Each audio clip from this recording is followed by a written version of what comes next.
The Declaration of Independence had 56 signers.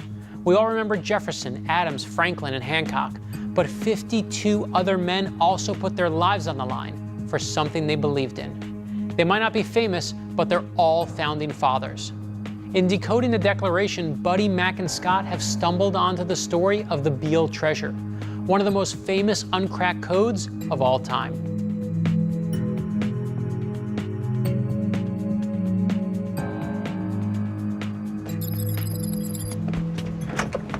The Beale Papers starts in 1817. Not far from here, a rich Virginian organizes a party of 30 adventurous men to go on a hunting expedition to the Great Southwest, the wilderness, Santa Fe.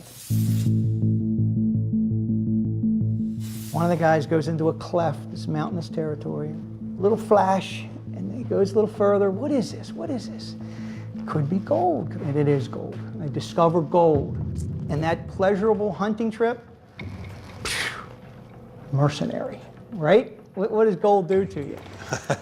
Makes you greedy and crazy. Yeah. Here's how the story goes. Thomas J. Beale hid the gold near Lynchburg, Virginia, and then wrote 3 ciphered letters. The first detailed where the treasure was, the second, how much was there, and the third, who was intended to inherit it. Beale left the ciphers with an innkeeper named Robert Morris. And this is where the story really gets insane. We're not even sure there was an innkeeper named Morris near Lynchburg, but we are sure there was a founding father named Robert Morris, one of the signers of the Declaration of Independence. Coincidence? Maybe, but you better believe it makes me want to find that original fair copy of the Declaration. How did the public first become aware of the Beale Papers?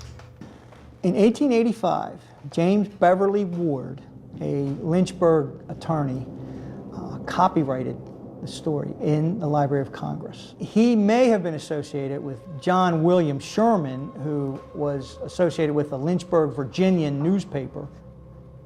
But my research takes a different tact. My theory is Poe wrote this story. Edgar Allan Edgar Allan Poe? He wrote the story in the 1840s. He also wrote what I believe and many believe is the greatest treasure hunting story ever, called The Gold Bug. As a mystery writer, of course I'm a fan of Edgar Allan Poe. Poe was famous for writing horror classics like The Pit and the Pendulum and The Raven. But he was also obsessed with codes and was responsible for popularizing cryptography in America. He even used to run contests in the newspaper where he challenged readers to break his codes. So creating a code based on the Declaration of Independence, a document that everyone in America will be familiar with, that's just the kind of thing Poe would have loved. Here's the story of the Gold Bug. It's about a man who decodes a cipher and finds a buried treasure. Sound familiar? But one of the plots of the story is you have to solve a cipher. And it's a substitution cipher that a lot of people get a kick out of it. It's simple enough that you can figure it out, and Poe explains it in the story. It was the first great treasure hunt combined cryptography story, and this is the same kind of story. So Poe definitely wrote it as a work of fiction. There's no gold out there if Poe wrote it. If he wrote it, it was to laugh at the mob. He loved to fool people. And he's still getting a last laugh then, Yeah, because he's still fooling people. That's why I think that, that this is really a literary treasure.